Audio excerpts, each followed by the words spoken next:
Deep field, Marty. Brian Theriot running for the West in lane 1. Robert Gonzales is in 2. The high school phenom, George Kersh, is in 3. Tracy Baskin in 4. Kenneth Washington in 5. We'll fill out the rest of the field for you. They're at their marks now.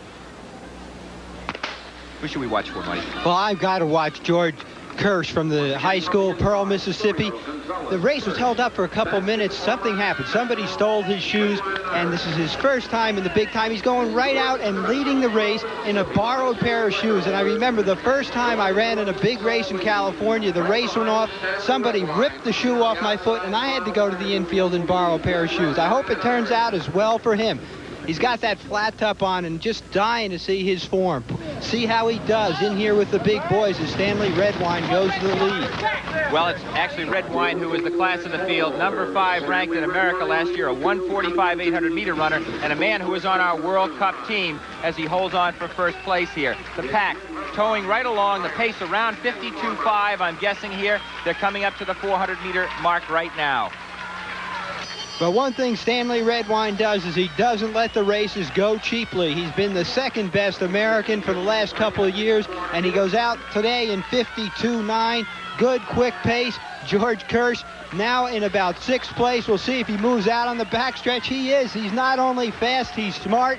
He is flying down the backstretch, but he's out in the 4th lane. Look at Kersh go. High school record holder, first high school athlete under 147, and he is in this race. Kersh now in 2nd. And I believe as they come off the last turn, it's Jim Maton from Penn State.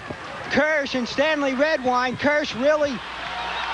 Here comes Kersh on the outside. It's Maton. And it's Stanley Redwine. It's Kersh holding on for 3rd. It's going to be Redwine and Maton 1st and 2nd. And Tracy Baskin getting up for 3rd with George Kersh in 4th.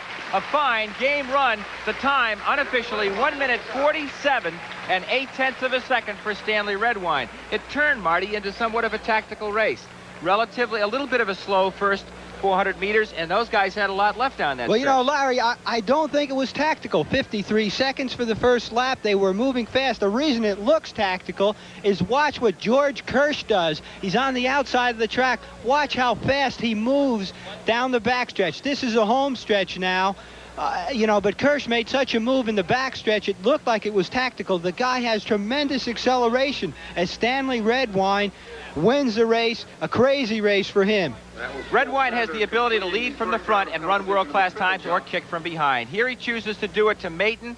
And watch, the young man from Eastern Illinois ran a fine race on the inside there, but it was Redwine's experience and talent that proved the victor. He let up a little bit at the finish. He shouldn't have done it. Unofficially, it's Redwine. Maton in 2nd, running for the north. Tracy Baskin from the east is in the 3rd. And George Kersh, the high school phenom, the new national high school record holder, with a time of 1:46, takes 4th.